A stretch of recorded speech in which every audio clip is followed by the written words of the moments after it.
تمہارے اعمال ہیں، اس کی سزا، یہ سمجھنے کی بات ہے۔ اور یہ میں نے تفصیل سے اپنی اس کتاب کے اندر اس پر گفتگو کی ہے، اس کو پڑھیے۔ اور اس کا علاج اب کیا ہے؟ کم سے کم کسی ایک ملک میں، سائزیبل ملک ہو، یہ نہیں چھوٹا سا جزیرہ ہو کوئی برونائی کی طرح کا، نہیں، کم سے کم ایک سائزیبل ملک میں اسلام کا مکمل نظام عدل اجتماعی قائم کر کے دنیا کو دکھا دیا جائے، یہ گویا کہ اتمام حجت ہو جائے گا۔ دیکھ لو نمونہ، ابھی تو کیا ہوتا ہے، ہم اسلام کے محاسن بیان کرتے ہیں، اسلام کی یہ خوبیاں کہتے ہیں، دکھاؤ کہ دنیا میں ہے، نہیں بھائی وہ تو 1400 برس پہلے جانا پڑے گا دیکھنے کے لیے، تو کون سنے گا آپ کی بات؟ دکھاؤ کہیں، نافذ کرو کہیں، مثال پیش کرو کہیں۔ میں نے آپ کو سنایا تھا، پسر اقبال، ڈاکٹر جاوید اقبال دورہ کر کے آئے تھے، سینٹرل ایشین ریپبلکس جو ہیں، جو پہلے USSR میں تھی اب اس سے علیحدہ ہو گئی ہیں، سب آزاد ہیں، اور ان میں چاہے ان کی اپنی اپنی زبانیں اور ہیں، ازبک ہے، یہ ہے، وہ ہے، لیکن یہ فارسی سب جانتے ہیں۔ وہاں پر علامہ اقبال کا فارسی کا کلام، 2/3 کلام تو فارسی میں عام، تو پسر اقبال کی جو آؤ بھگت وہاں ہوئی ہے، اقبال لاہوری کا بیٹا ہے، لیکن وہ کہا مجھ سے ڈاکٹر جاوید اقبال، جہاں میں گیا مجھ سے ایک بات کہی، we need a model, show us a model of Islamic State. We are ready to accept it. The Saudi model is not acceptable to us. It is based on monarchy. بادشاہت پر ہے، ملوکیت پر بیسڈ ہے۔ The Iranian model is also not acceptable to us. It is based on theocracy. یہ مولویوں کی حکومت ہے۔ Islamic ideal Islamic state کا نمونہ ہمیں دکھا دو، ہم سب کے سب جو ہے لبیک ہے۔ تو اگر کہیں دنیا میں ایک جگہ بھی وہ اسلامی نظام کا نمونہ دنیا کو دکھا دیا جائے، اتمام حجت ہو جائے گی، اور یہ فرض کفایہ ہو جائے گا پوری امت کی طرف سے۔ جیسے کسی مسلمان کی نماز جنازہ چند لوگ بھی پڑھ لیں تو باقی سب کی طرف سے ادا ہو جاتا ہے فرض، کوئی بھی نہ پڑھے تو پوری آبادی گناہ گار ہو۔ اسی طرح جب پوری دنیا میں کہیں اسلام نہیں ہے تو پوری امت گناہ گار ہے، مجرم ہے۔ اور اگر کہیں ایک جگہ بھی سائزیبل ملک میں آپ وہ نظام دکھا دیں تو فرض کفایہ ہو جائے گا، پھر دنیا لپکے گی اس کی طرف، دوڑے گی۔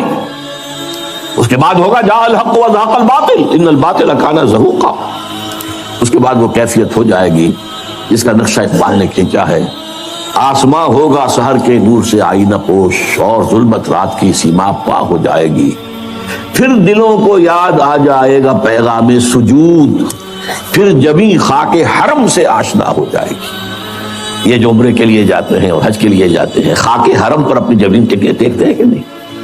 عالم انسانیت کو یہ پیغام سجود دوبارہ یاد آ جائے گا، اور جبیں جو ہے پھر جبیں خاک حرم سے آشنا ہو جائے گی۔ آنکھ جو کچھ دیکھتی ہے لب پہ آ سکتا نہیں، محو حیرت ہو کہ دنیا کیا سے کیا ہو جائے گی، اور کیا ہو جائے گی۔ آخری شعر اس نظم کا ہے، شب گریزاں ہوگی آخر جلوہ خورشید سے، اور یہ چمن معمور ہوگا نغمہ توحید سے، لا الہ الا اللہ ان الحکم الا للہ، یہ پورے اس روئے ارضی کے اوپر ہو کر رہے گا۔ لیکن اس کا طریقہ کیا ہے؟ طریقہ وہی ہے، پہلے کسی ایک ملک میں کر دو، پھر وہ گلوبلائز ہو جائے گا۔ آج کی دنیا گلوبلائزیشن کی طرف تو خود ہی جا رہی ہے، یا باطل گلوبلائز ہو رہا ہے یا حق گلوبلائز ہوگا۔ اب دنیا جو ہے وہ محدود جو ہے سرحدوں میں رہنے والا مسئلہ ختم ہو چکا ہے، نیشن سٹیٹ کا تصور اب جو ہے ختم ہو چکا، معدوم ہو چکا ہے، یہ لکیریں رہ جائیں گی، ملٹی نیشنلز کی حکومت ہوگی، اور جو بھی ہوں گی گلوبلائزیشن کے بعد آپ کو معلوم ہے، اور کہتے بھی ہیں، صحیح کہتے ہیں کہ دنیا جو ہے وہ تو ایک گلوبل ولیج بن چکی ہے۔ اچھا یہ سب ہو کر رہے گا۔ اب میں 2 حدیثیں آپ کو سناتا ہوں، پہلے بھی بہت دفعہ سنائی۔ حضرت ثوبان نبی اکرم صلی اللہ علیہ وسلم کے غلام تھے جنہیں آپ نے آزاد کر دیا تھا، مولا کہلاتے ہیں، ثوبان مولا رسول اللہ صلی اللہ علیہ وسلم۔ ان کی روایت ہے یہ، اور یہ مسلم شریف میں ہے، کہ میں نے حضور کو فرماتے سنا، ان اللہ یرفع، ان اللہ زوالی الارض، اللہ نے میرے لیے پوری زمین کو طے کر دیا، لپیٹ دیا، فرائض و مشارقہ و مغاربہ، تو میں نے اس کے سارے مشرق دیکھ لیے، سارے مغرب دیکھ لیے۔ وَإِنَّ أُمَّتِي سَيَبْلُغُ مُلْكُهَا مَا زُوِيَ لِي مِنْهَا، سن رکھو میری امت کی حکومت ان تمام علاقوں پر قائم ہو کر رہے گی جو زمین کو لپیٹ کر دکھا دیے گئے مجھے۔ یہ ہونا ہے، ہو کر رہنا۔ یہ صادق والمصدوق ان کا فرمان ہے، یہ پیشن گوئی ہے محمد رسول اللہ صلی اللہ علیہ وسلم، ہو کر رہے۔ اسی طریقے سے دوسری حدیث ہے مسند احمد ابن حنبل کی، حضرت مقداد ابن الاسود سے، میں صرف ترجمہ آپ کو سنا رہا ہوں۔ زمین پر نہ کوئی اینٹ گارے کا بنا گھر رہے گا، نہ کوئی کمبل رہے گا، کمبلوں کا بنا ہوا خیمہ رہے گا جس میں کہ اللہ کلمہ اسلام کو داخل نہ کرتے۔ یہ ہو کر رہے گا، یہ شدھ نہیں ہے. اس کتاب میں جس کا میں نے تذکرہ کیا ہے سابقہ اور موجودہ مسلمان امتوں کا ماضی حال مستقبل، اس میں اس کی احادیث جو ہیں تخریج کے ساتھ اور پورے متن کے ساتھ موجود ہے. اب تیسری بات ہے، یہ اب جملہ معترضہ سمجھ لیجیے. ایک حسرت کے ساتھ اب 14 اگست آیا چاہتا ہے، حسرت آمیز ہے. پاکستان اسی مقصد سے اور اسی نعرے سے حاصل کیا گیا. علامہ اقبال نے خواب دیکھا 1930 کے اپنے خطبہ الہ آباد میں کہ ہندوستان کے شمال مغرب میں اٹس ڈیسٹنی، یہ تقدیر مبرم ہے کہ ایک آزاد مسلمان ریاست قائم ہو کر رہے گی، اور اگر ایسا ہو گیا تو ہمیں موقع مل جائے گا کہ اسلام کے چہرے پر جو بدنما داغ اور دھبے آ گئے تھے دور ملوکیت میں، یہ جو خلفاء کہلاتے تھے نام نہاد بنو امیہ کے، اور خلفاء کہلاتے تھے نام نہاد بنو عباس کے، اور خلفاء کہلاتے تھے تو یہ خلفاء تو نہیں تھے، بادشاہ تھے.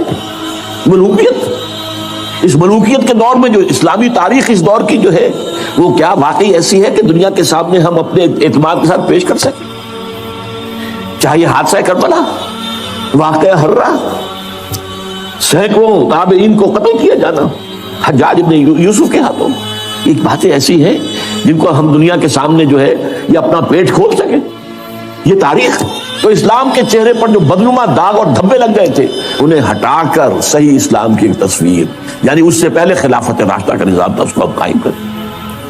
اسی کو پھر علامہ اقبال نے 1932 میں، یہ سن مجھے بہت پسند ہے، میری اپنا پیدائش کا سن ہے، اسی سن میں گئے تھے علامہ اقبال گول بیس کانفرنس کے لیے لندن. وہاں اس وقت صرف مسٹر جناح تھے، وہ مسٹر جناح، وہ قائد اعظم نہیں ابھی بنے تھے. وہ ہندوستان کی سیاست سے مایوس ہو کر جا کر بیٹھ گئے تھے، وکالت شروع کی تھی. وہاں یہی انجیکشن اقبال نے، میں تو کہا کرتا ہوں جیسے کہ رومی اور شمس تبریز کا معاملہ ہے. مولوی ہرگز نہ شد مولائے روم تا غلام شمس تبریز نہ شد. مسٹر محمد علی جناح قائد اعظم نہیں بن سکتا تھا اگر اقبال نے یہ انجیکشن نہ اسے لگایا ہو. یہ شمس تبریز ہے جس نے مولوی کو مولانا روم بنا دیا تھا، مولائے روم، اسی نے مسٹر محمد علی جناح کو قائد اعظم بنایا. چنانچہ پھر وہ واپس آئے ہیں، پھر وہ مسلم لیگ کے تاحیات صدر بنائے گئے، پھر انہوں نے 10 برس تک اسلام کی قوالی گائی ہے، اسلام کی قوالی تکرار کے ساتھ پورے 10 برس. تب پاکستان وجود میں آیا، اور یہی کہا تھا کہ ہم پاکستان اس لیے چاہتے ہیں کہ عہد حاضر میں اسلام کے اصول حریت و اخوت و مساوات کا ایک نمونہ پیش کریں، دنیا دیکھ لے یہ اسلام. لیکن افسوس صد افسوس کہ ہم اس میں بری طرح ناکام رہے. اب تو ابھی مجھ سے جیو ٹی وی والوں نے چھوٹا سا 2-4 منٹ کا جو ہے وہ انٹرویو لیا ہے 14 اگست کے حوالے سے. میں نے اس میں کہا ہے کہ اب تو جیسے کسی نے کہا تھا، اقبال نے شاید کہا تھا، ہلال عید ہماری ہنسی اڑاتا ہے. یہ ہلال عید جو آتا ہے ہم پر ہنستا ہے. یہ روزے رکھے انہوں نے، روزہ رکھتے ہوئے جھوٹ بولتے رہے، روزہ رکھتے ہوئے سودی لین دین کرتے رہے، روزہ رکھتے ہوئے جو غیبتیں کرتے رہے. یہ روزے تھے جو اب عید منانے جا رہے ہیں شوق سے. ہلال عید ہماری ہنسی اڑاتا ہے. اسی طرح یہ عید الاستقلال جسے آپ نے کہا یہ اب ہماری ہنسی اڑاتا ہے. یہ اس لیے پاکستان بنایا تھا. یہ ہے وہ پاکستان جس کا خواب اقبال نے دیکھا تھا اور جناح نے دکھایا تھا خواب. تو واقعہ یہ ہے کہ ہم اس میں بری طریقے سے ناکام ہو چکے ہیں. چنانچہ تلخ ترین بات ہے یہ اپنا جواز کھو چکا ہے، اور اب اس کا وجود اور اس کا بقا تک بھی نہایت مخدوش.